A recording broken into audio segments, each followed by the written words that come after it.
مظفرآباد سے اہم خبر شامل کرتے ہیں۔ سابق وزیر اعظم سردار عبدالقیوم خان کی 7ویں برسی ریاست کی تمام جماعتوں کے مرکزی قائدین مجاہد اول کی خدمات کو خراج عقیدت پیش کرنے غازی آباد پہنچ گئے۔ سیاسی قائدین اور کارکنان نے مجاہد اول کی قبر پر حاضری دی اور دعائیہ تقریب میں شریک ہوئے۔ مزید تفصیلات جانتے ہیں لطیف عواد سے۔ جی بتائیے گا۔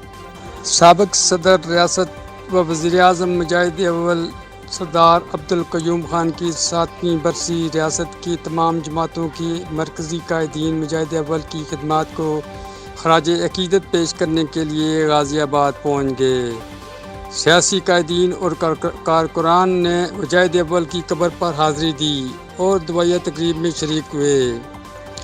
دعائیہ تقریب کے بعد نعت خوانی کی گئی اور بعد ازاں سیاسی قائدین نے برسی میں موجود شرکاء سے خطاب کیا۔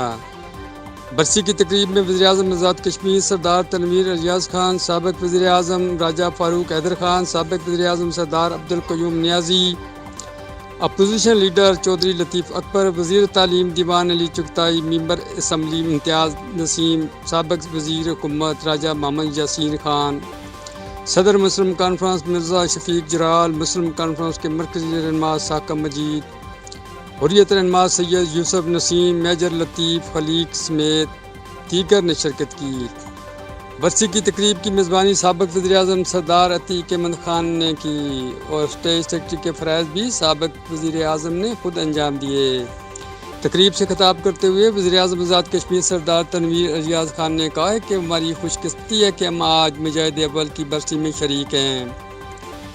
مجاہد اول کی خدمات ہمارے لیے مشعل راہ ہیں۔ ہماری نسلوں تک مجاہد اول کی تعلیمات اور خدمات قابل ذکر رہیں گی۔